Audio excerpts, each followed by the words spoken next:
बिस्मिल्लाहिर्रहमानिर्रहीम। नाज़रीन अस्सलाम वालेकुम। मैं हूं आपका मेज़बान साबिर शाकिर वफाकी दारुल हुकूमत इस्लामाबाद से कुछ ताज़ा तरीन ख़बरें। तहरीक अदम एतमाद, पाकिस्तान की कौमी सियासत, कौमी असम्बली का इजलास, तहरीक अदम एतमाद पेश। फिर इत्तेहादी जमातों ने भी फ़ैसले करने शुरू कर दिए और ये तहरीक अदम एतमाद की तलवार अब किस पे लटक रही है। वज़ीर आज़म इमरान ख़ान आहिस्ता आहिस्ता अपने कार्ड्स खेलना शुरू हो गए, बल्कि इससे कहना चाहिए कि मुकम्मल तौर पे इस वक्त वो सियासतदान नज़र आ रहे हैं और सारी चीज़ें एक तरफ रख दी हैं।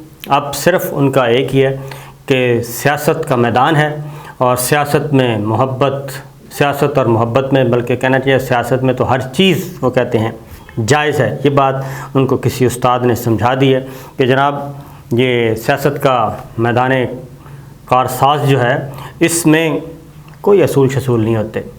इसमें सिर्फ यह है कि मुखालिफ को आपने गिराना है और उनको पछाड़ना है। अब इस तरफ जा रहे हैं। बड़ी दिलचस्प मज़े की सूरत हाल है और मैं समझता हूँ कि एम्पायर भी बिल्कुल न्यूट्रल नज़र आ रहे हैं, बल्कि नज़र आ रहे हैं, बता रहे हैं कि हम न्यूट्रल हैं। और एम्पायर्स के बगैर जो गेम हो रही है तो वो भी मज़े की है और उसमें लगता यह है कि मैदान में एम्पायर्स हैं ही नहीं। कोई फाउल कर रहा है, कोई मसला नहीं है, फाउल भी चल रहा है और गोल भी हो रहे हैं, चौके भी है, नो बॉल भी है, सब कुछ हो रहा है, वाइट बॉल भी हो रही है, सब खुले हैं मैदान में जनाब और गंगा में सब नहा रहे हैं।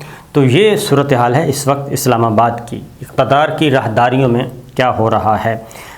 मुख्तसरन पहले मैं बताऊंगा कि कौमी असम्बली में ये करारदाद vote of no confidence motion पेश कर दी गई, कोई रुकावट नहीं डाली गई और मंजूर हो गई और उसमें मेंबर्स आए 161 जुमे को नंबर्स था ये 159 का, तो 2 मेंबर्स का इजाफा हो गया। शाहजहान बुगटी आ गए और पीपल्स पार्टी के एक मेंबर आ गए, तो ये 161 नंबर आ गया। अभी उनको दरकार थे पाकिस्तान मुस्लिम लीग काफ, उन्होंने इसी दौरान अनाउंस कर दिया और वो चले गए हुकूमत के बेंचों पे और उन्होंने वज़ारत आला का कार्ड उठाया, टिकट लिया। चौधरी परवेज़ राय साहब खुश और मैदान में उतर गए। तारिक बशीर चीमा साहब इस्तीफ़ा दे दे, काफ लीग तकसीम। तारिक बशीर चीमा वफाकी काबीना से अलग हो गए और उनका जी मैंने चौधरी शुजात साहब की इजाज़त से और उनको बता के मैंने ये काम किया है, लिहाजा मैं चला। अब 155 नंबर गवर्नमेंट के, अब मैं ज़रा नंबर्स गेम आपको बता दूं। 155 नंबर्स हैं गवर्नमेंट के पास, पाकिस्तान तहरीक इंसाफ की अपनी सीटें। अभी हम मुनहरिफ अरकान को एक साइड पर रख देते हैं। 155 सीटें और उसमें ऐड कर लें शेख रशीद साहब का एक वोट 156 और उसमें मज़ीद ऐड कर लें 3 में वोट GDA के 156 और 3 159 और उसमें पाकिस्तान मुस्लिम लीग काफ के 5 वोट हैं। तारिक बशीर चीमा साहब को निकाल दें तो बाकी बच गए 4, तो वो 4 वोट भी ऐड कर लें। 159 और 4 163 वोट हो गए हैं पाकिस्तान तहरीक इंसाफ और उनके इत्तेहादियों के पास। भूटानी साहब अभी सेंटर में खड़े हैं, शाहजहान बुगटी साहब जा चुके हैं, लिहाजा हम भूटानी साहब को भी एक साइड पे रखते हैं। हम सिर्फ ये हैं जो कमिटेड हैं अब तक। तो 163 वोट पाकिस्तान तहरीक इंसाफ और उनके इत्तेहादियों के पास हैं। 161 वोट थे इनके पास, पाकिस्तान अपोजिशन के पास। इसी दौरान बलूचिस्तान अवामी पार्टी BAP, जिसको बाप कहते हैं जी, और बाप के बाप बहुत मशहूर हुआ था कि बाप किसने बनाई, बाप कैसे बनी, बाप स्टैब्लिशमेंट की जमात है और ये सारा कुछ बाप कर रहा है। बड़ा मज़ा हुआ था। अब आवाज़ें कसे जाते थे पीपल्स पार्टी की तरफ से, मुस्लिम लीग नवाज़ की तरफ से, मरीम सफदर की तरफ से, हमजा शहबाज की तरफ से, शहबाज शरीफ, नवाज शरीफ, बाप हो रही थी। बलूचिस्तान की पॉलिटिक्स के हवाले से सादिक सिंजानी सब चेयरमैन सेनेट बन गए थे। बलूचिस्तान अवामी पार्टी ने फ़ैसला किया, उन्होंने फ़ैसला कर लिया जी कि वो जाएंगे अपोजिशन के साथ। अब उनके भी 5 मेंबर्स हैं MNAs, तो उनमें भी फूट पड़ गई। वो फूट ये पड़ी कि ज़ुबैदा जलाल साहब ने कहा कि जी मैं तो जाऊंगी गवर्नमेंट के साथ।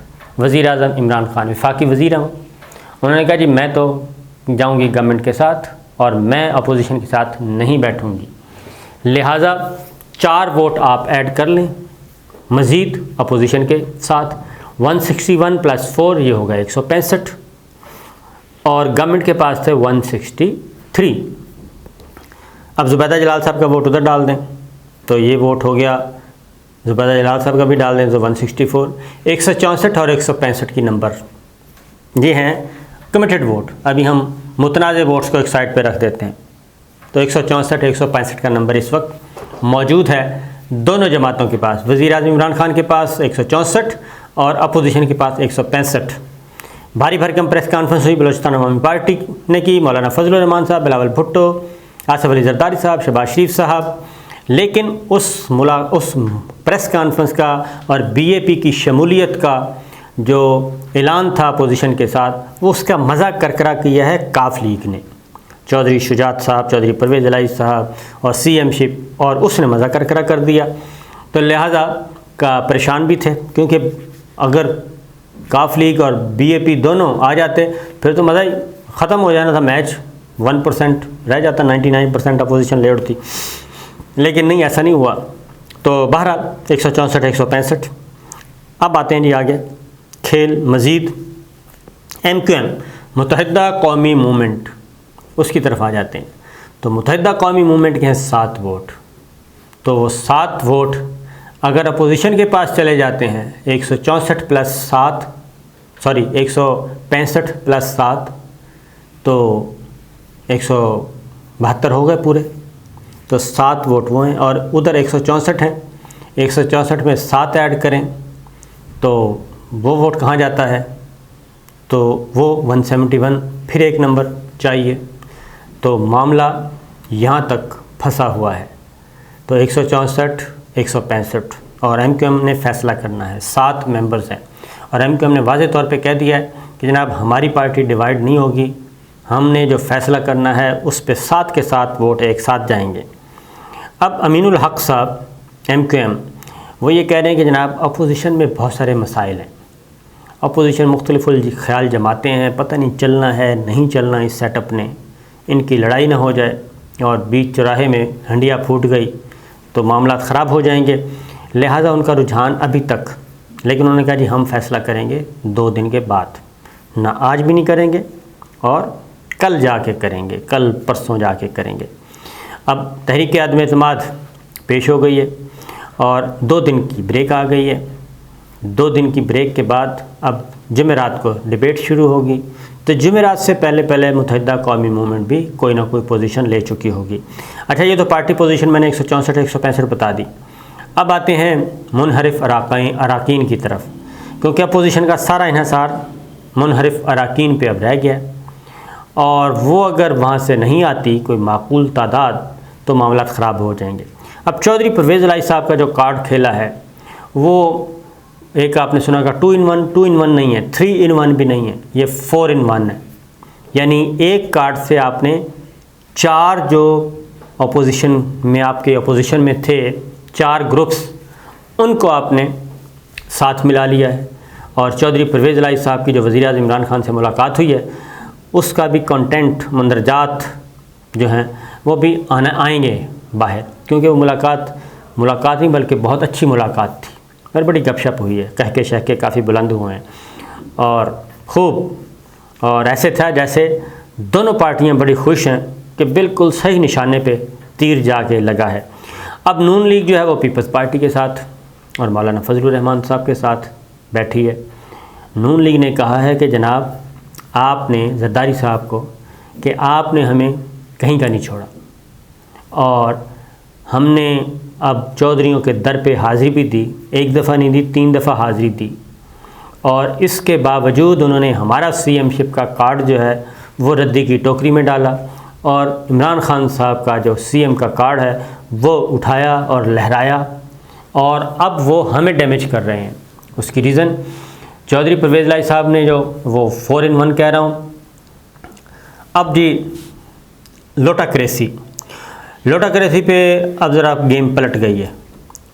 कहाँ मुनहरिफ अरकान के बारे में, तरीन ग्रुप, पलीम ग्रुप के बारे में बात की जा रही थी, अब खेल मज़ीद पलटती है, और वो ये है कि मुस्लिम लीग नवाज़ के लोग अब परवेज़ इलाही साहब के हक़ में आ गए हैं और वो वज़ीर आज़म इमरान खान से मुलाकात करने जा रहे हैं।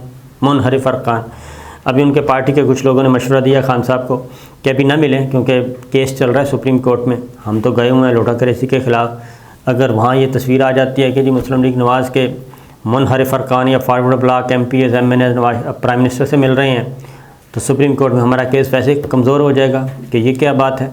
एक तरफ आप रेफरेंस में सुप्रीम कोर्ट से राय ले रहे हैं, दूसरी जानिब आप ये तस्वीर आ रही है। तो अब देखते हैं प्राइम मिनिस्टर इमरान खान इस पर क्या करते हैं, ये तस्वीर बनने देते हैं या नहीं बनने देते। बहरहाल तो मुस्लिम लीग नवाज़ और तरीन ग्रुप, अलीम ग्रुप। अब मुस्लिम लीग नवाज़ जो है वो एक, अब पंजाब असम्बली में ज़रा, ये तो कौमी असम्बली की मैंने आपको बता दी, कौमी असम्बली में ये नंबर्स गेम चल रहा है। अब गवर्नमेंट जो है, प्राइम मिनिस्टर इमरान खान और बुज़दार साहब वो बड़े मुतमईन हैं और अब उन्होंने जो मुस्लिम लीग नवाज़ के अंदर एक फॉरवर्ड ब्लॉक बैठा है उसको मंजर-ए-आम पे लेके आएंगे और वही काम जो अपोजिशन नून लीग, कभी 27 अरकान कभी 25 अरकान, जो 2 दर्जन विकटें उड़ाई हैं इमरान खान साहब की, वो विकटें अब आहिस्ता आहिस्ता वापस आना शुरू हो जाएंगी। वो एक मसला बना हुआ है। और जबकि दूसरी जानिब उसकी रीज़न मैं आपको बता दूं कि वो कहते हैं कि ये सेटअप जो है हम आराम से इसको लेके आगे बढ़ेंगे, ज़रूरी नहीं है कि इलेक्शन अब जल्दी हों। एक बात हो गई जी।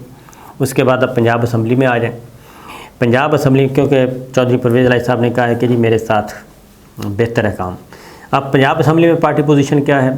पाकिस्तान तहरीक इंसाफ के हैं 183, पाकिस्तान मुस्लिम लीग काफ के हैं 10 और ये 193 अरकान इस वक्त 2 जमाती इत्तेहाद है, तो 193 अरकान मौजूद हैं। ये है पार्टी पोजीशन। उसमें तरीन ग्रुप, अलीम ग्रुप जो है, तरीन ग्रुप ख़ास तौर पे, अलीम ग्रुप वो भी माइनस बुज़दार पे बात कर रहे थे, तो उसका ये फ़र्क हुआ कि वो भी वापस आ जाएगा। तो लिहाजा हम फिल वक्त कह सकते हैं कि 193 वोट उनके हैं।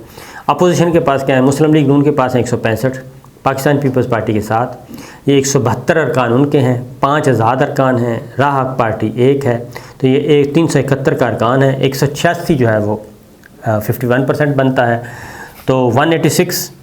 तो अपोजिशन इत्तेहाद 172, हुकूमती इत्तेहाद 193।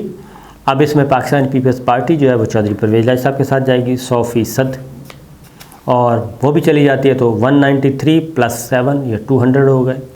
और अगर मुनहरिफ अरकान फॉरवर्ड ब्लॉक मुस्लिम लीग नवाज़ का जाता है तो फिर ये नंबर्स बहुत आगे चले जाएंगे, और ज़ाद अरकान, राह हक पार्टी, ये सब के सब। तो लिहाजा ये पार्टी पोजीशन इस वक्त तक की हम बता रहे हैं आपको कि ये फेवर कर रही है किसको? गवर्नमेंट को फेवर कर रही है। तो अपोजिशन अभी तक क्या पोजीशन लेती है ये एक अलग बात है जी, क्योंकि ये चल रहा है सिलसिला। बहरहाल ये तो है एक पार्टी पोजीशन। अब आते हैं आगे के साथ साथ चलते हैं supreme court of Pakistan.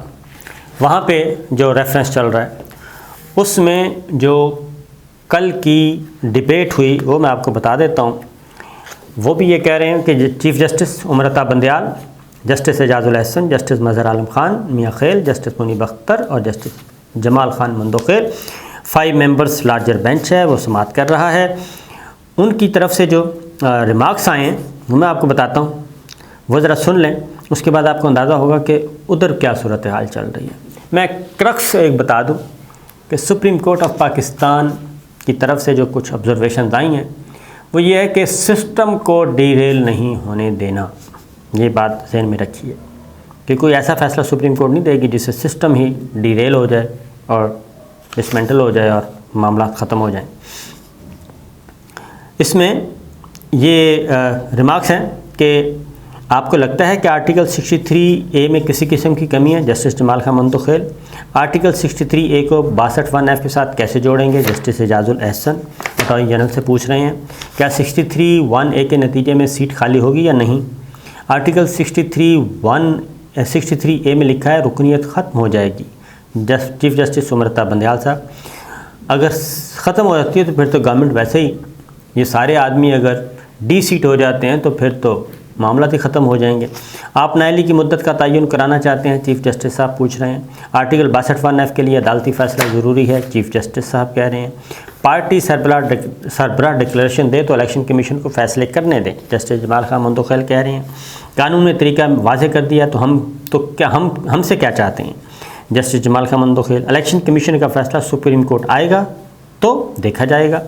Justice Jamal Khan Mandokhel कह रहे हैं नाअहली की मुद्दत का तयन किस बिना पर करें, किस बिना पर होगा। जस्टिस मजहर आलम मियां खेल आर्टिकल 63A के खिलाफ वर्जी का निज़ाम बराह रास्त असर पड़ सकता है। ठीक है जी, ये एक मीनिंगफुल ऑब्जर्वेशन है। 10 से 15 अरकान मुनहरफ हो जाए तो ये निज़ाम का मजाक बनाने वाली बात है। चीफ जस्टिस साहब कह रहे हैं इस नुक्ते पर मुतमईन करें कि मुनहरफ होने से सिस्टम को ख़तरा और संगीन जुर्म है। चीफ जस्टिस उमर अता बंदयाल साहब कह रहे हैं कि जनाब हमें मुतमईन करें कि ये 10 से 15 लोग अगर मुनहरफ हो जाते हैं तो पूरे का पूरा वजूद सिस्टम का वजूद ही ख़तरे में पड़ जाता है।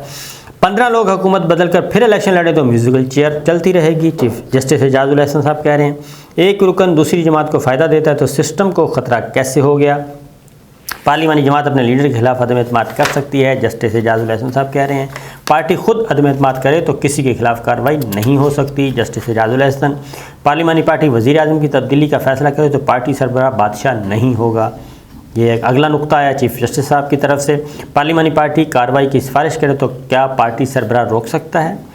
क्या तमाम जमातें, ये जस्टिस एजाजुल हसन साहब की बात थी, क्या तमाम जमातें आर्टिकल 63A पर ताहियात नाअहली चाहती हैं। जस्टिस जमाल खान मंदोखेल कहते हैं नाअहली की मुद्दत का पार्लियामेंट को फैसला करने दें। जस्टिस जमाल खान मंदोखेल अदम एतमाद कामयाब हो तो मुनहरिफ अरकान वज़ीर आज़म दोनों घर जाएंगे। चीफ जस्टिस साहब कह रहे हैं हुकूमती जमात के अरकान मुस्तफ़ी हों तो भी अक्सरियत ख़त्म हो जाएगी। चीफ जस्टिस उमर अता बंदयाल साहब ये कह रहे हैं ऐसी सूरत में वज़ीर आज़म को एतमाद का वोट लेना होगा। वो कहते हैं कि भाई अगर ये फ़ारिग कर रहे हैं आप अपनी जमात के लोग फ़ारिग हो गए तो पार्टी की अक्सरियत ख़त्म या हुकूमत की वज़ीर आज़म की पार्लिमानी पार्टी में तो फिर दोबारा एतमाद का वोट लेना होगा। मुनहरिफ रुकन से लोग नाराज़ होंगे तो वोट नहीं देंगे। ये जस्टिस जमाल खान मंदोखेल मुमकिन है इनहराफ करना गलती के ख़िलाफ़ ही क्यों ना हो, किसी से गलत को गलत कहने का हक़ कैसे छीना जा सकता है। जस्टिस जमाल मंदोखेल कह रहे हैं अभी तक हवा में घोड़े चल रहे हैं। चीफ जस्टिस उमर अता बंदयाल साहब ने कहा पार्लियामेंट ने आज तक आर्टिकल 63A की नाअहली की मुद्दत क्यों मुकर्रर नहीं की। चीफ जस्टिस का अटॉर्नी जनरल से मुकालमा। 18वीं तरमीम में आर्टिकल 63A क्या सोचकर शामिल किया गया। 18वीं तरमीम में आर्टिकल 63A क्या सोचकर शामिल किया गया, चीफ जस्टिस साहब पूछ रहे हैं। सुप्रीम कोर्ट की सदारती रेफरेंस की कार्रवाई जनाब आज फिर होगी तो देखते हैं इसमें क्या होता है। ये थी सूरत हाल, इजाज़त दीजिए, अल्लाह हाफ़िज़।